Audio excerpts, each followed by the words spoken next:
Yes. So I think it's really, really important that men experiencing any type of trauma, but particularly those going through divorce or separation, I think that to engage a therapist, to engage with therapy, is a really good and actually important thing to do. Now, there's several reasons why I think that, but the fundamental reason is because actually talking to people about your problems, talking to people about your issues, your experiences, the things that you are suffering, if you like, is perhaps the number one way to start to overcome those issues. It's one thing to have internal dialogue with your own mind and your own thoughts. However, it's an entirely different experience when you are able to share those thoughts tangibly with another person who is able to then hear those things and then respond to those things from within their experiences and not yours. And the reason why that's important is because that gives you perspective.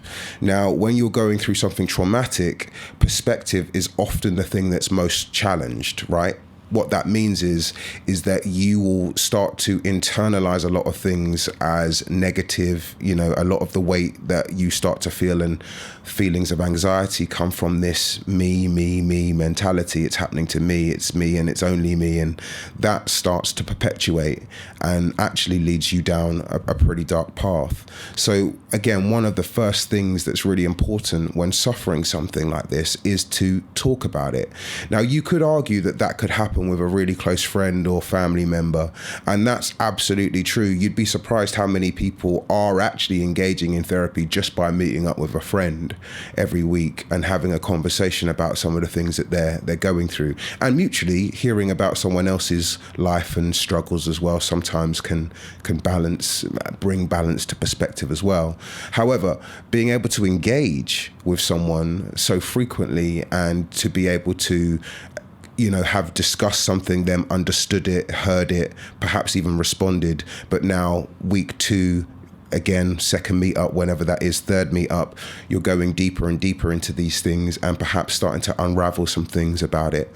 Now, what I would say about therapy in general is that you have to have a sense of maturity and accountability to be able to really get the most out of it. Now, what that means is it's not about going to a session feeling like you need to point out your darkest sins and you need to, take unnecessary accountability for things. However, what that does mean is that you have to be prepared to face the fact that you aren't perfect and that there are some things that you will need to work through yourself in order to become a more fulfilled, more content, more happy person, right? So from that level alone, it becomes something that elevates you as a person from the ground up immediately, just by engaging in these conversations. Now, what I would say again is that it's really important that you spend time, initially at least, to kind of find the right type of therapy and the right type of therapist.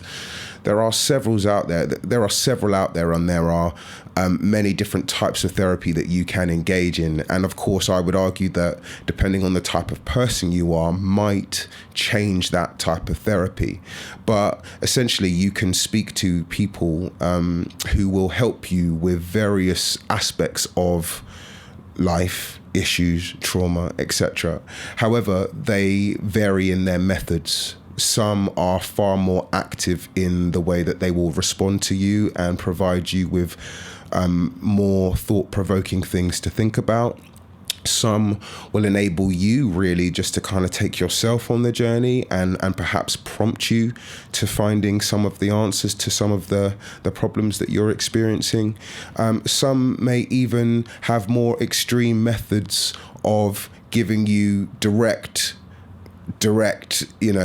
things to consider, take on board, challenges for the week, come back next week, see how we got on, kind of thing. So it does depend on you. And I would say that it's really important that you select the right type of therapist, because if you're going to go to something like this, then the number one thing is to actually benefit from it, to try and take as much from the experiences as you possibly can.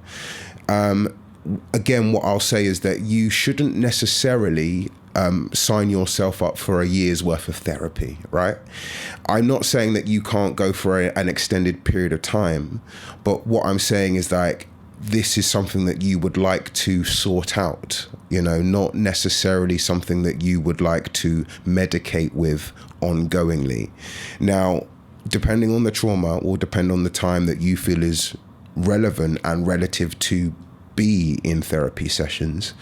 However, I would say, you know, starting with a 6-week block, something like that, and then seeing how you get on. I would also argue that you can take breaks between therapy. You know, if you're doing something week in, week out, it's really good for you initially. However, to take a break from it, maybe a couple of weeks out, going to go back and rehash some of this stuff. And the reason why I'm saying that is because it's important that you actually process and start to deal with some of these things that are coming up for you. It's really good initially to have conversations with people about these things that stir and that provoke you to bring change. However, in order to do that effectively, you can't necessarily do that overnight. You know, you're trying to keep up with life and everything else that's going on around you. And the moment you leave a therapy session, whilst you might find yourself in a bit of an emotional imbalance, if you like, you can't necessarily go out and immediately address those things that have come up for you because, you know, it's 3:00 and you got to go pick up the kids, or you've got to go back to work or whatever. So what it means is it means taking some time, perhaps even like waiting to the weekend if necessary. But again, within the course of a week, if you're doing therapy every week, it means that you're only having, you know, 1 or 2 occasions really to start to work on the things that are being brought up in discussion. And therefore, by just taking a break sometimes from extended sessions can be really good for your own processing of the emotions and feelings that are coming up and that you're trying to process and deal with. So I do recommend giving yourself a set time to do it, perhaps having a break, if not stopping, if it hasn't, you know, solved. And I would argue that as humans, we solve one thing to move on to the next, if you like. So you could also find yourself in therapy forever. And I would say that that's where it becomes something that you are now leaning on as opposed to using as a support system through difficult times. I think as men, again, some of the things that we view as perhaps negative, like talking and opening up to other people, can be, you know, really hard to admit in society. And so to be seen to be going to therapy almost suggests that you're weak. And I totally disagree with that sentiment. I would actually say that to go to therapy shows a strength. We live in a culture where a disproportionate amount of men take their lives. A disproportionate amount of men use anger as their main emotion in terms of connecting with society. We live in a society where a disproportionate amount of men feel unseen and unheard. And to those men, therapy can be a good first step in changing the outcome of your life. It really can. And again, if you're going to take it seriously, then it means to find the right therapist and the right type of therapy sessions, and then to get involved as soon as possible. Now, there are things attached to therapy like costs. And, you know, it's not free. If you work for certain companies, they might have health programs for you in which you can access this for free. However, if you're just a single father, perhaps, or a guy that's going through a divorce without much finances, then this can be a real challenge. You know, I've got bills to pay, and now you want me to go spend money on talking to someone who may not even solve my problems, right? So there is stigma behind that, and I appreciate that. And I would say, of course, handle your business first, right? You can't be in therapy spending money that you don't have for shopping, groceries, fuel, whatever. trying to work through this problem, meanwhile causing yourself another problem just by the virtue of the fact that you're there spending money on something that you can't afford to spend money on. The first thing I would say to that is seek out resources. There are resources that will help you, even like NHS in the UK, there are resources that will help you engage with therapy, either low cost or some for free. The free ones are often difficult to access and potentially cause you to wait for a longer period of time in order to get the help that you're after. However, there are free options, and if it's a case of just processing a form or two and then sitting back for a month or so, then I would suggest just going ahead and doing that. If you have access to finances, then of course I would suggest that you firstly speak to people and see if anyone else has someone that they can recommend. Word of mouth is really powerful, and if you know someone who has been through anything and spoken to a therapist about it and they really help them, then that's a really good starting place. Outside of that, there are some larger organizations like AXA who will at least help you understand the type of therapy that you need and then recommend some therapists to you. If you go to some of these sort of larger, if you're online, for example, go to some of these larger sites looking for it, oftentimes they will give you recommendations. It's all about you and who you want, but something you can do with therapists, of course, is that they all have biographies, and some have testimonials, and you can really kind of see what they're about. Now, some will also provide you with a free consultation, and that's an opportunity just to speak to this person to gauge whether they're on your level, whether they understand you. Sometimes language and body language can be really important if these things are in person. So take your time. It could be considered like dating. You're not just going to go date anyone, you're going to try and vet this person, try and make sure that you have something in common. And then, again, there is a bit of a risk involved, but you don't have to sign up for 6 sessions immediately. Sign up for 1. And if this person is good, then have 4, 5, perhaps 6 in your mind that you're willing to attend in order to see real progress. Nothing happens overnight, so don't expect to go to a therapy session and leave changed that same day. It just won't happen. These things take time, and oftentimes when it comes to therapy, what we're addressing is not only trauma, but habits that surround trauma. And what I mean by that is habits that surround your thinking and perspective on trauma and how you cope. And how you cope essentially is a habit that you're forming. And so to discuss those things, to have an awareness of those things, really can bring change to the outcome of any given problem, any given trauma.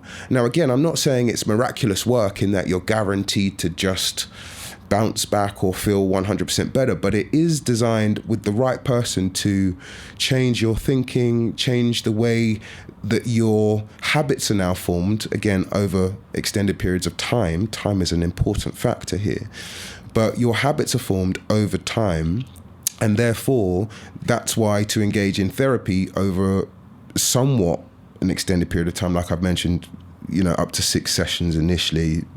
I'm not saying anything's wrong with 10 sessions, but again, just have a limit initially in terms of getting help. Otherwise, it does become like an ongoing medicine that you'll never come off of.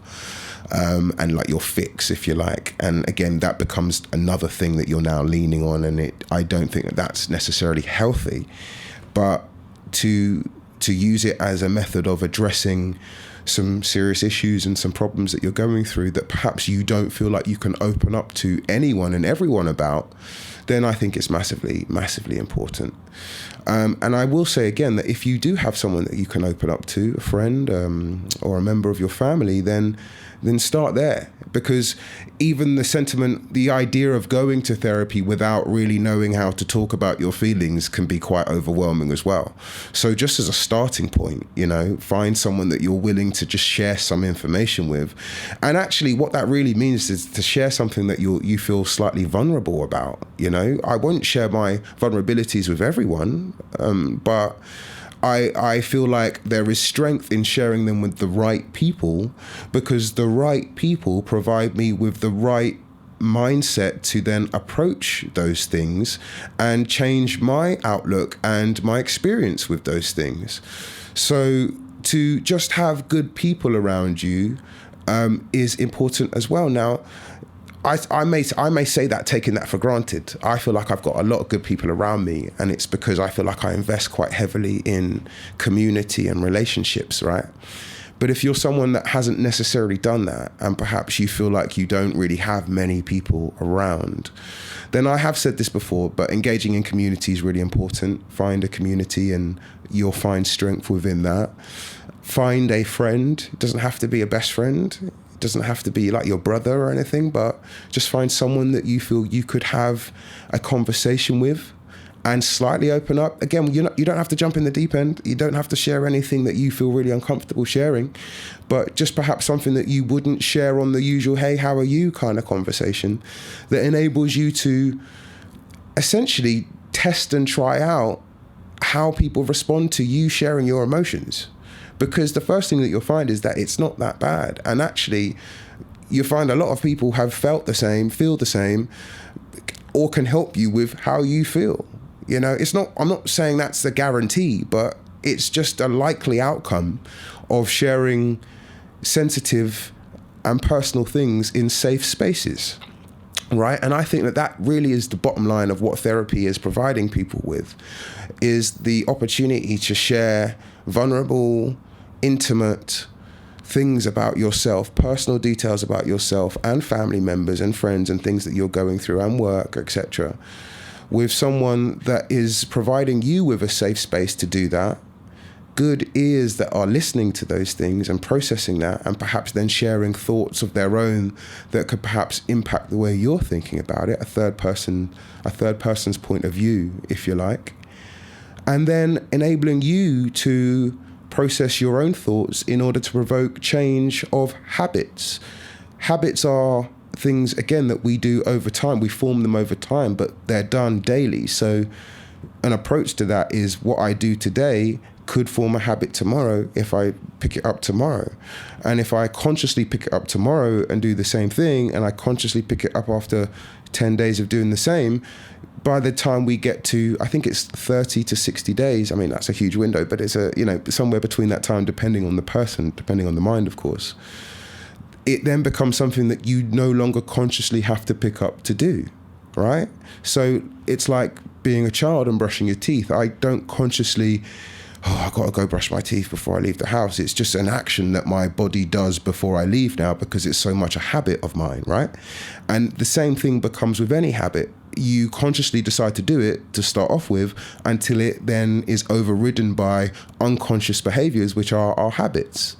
And so therapy, in my opinion, is designed to get you to a place where your unconscious habits, one, you become conscious of, and then two, you have the ability to consciously change your habits, and therefore thinking, and therefore perspective, and therefore outcome, by processing these things properly and giving yourself the space to do so.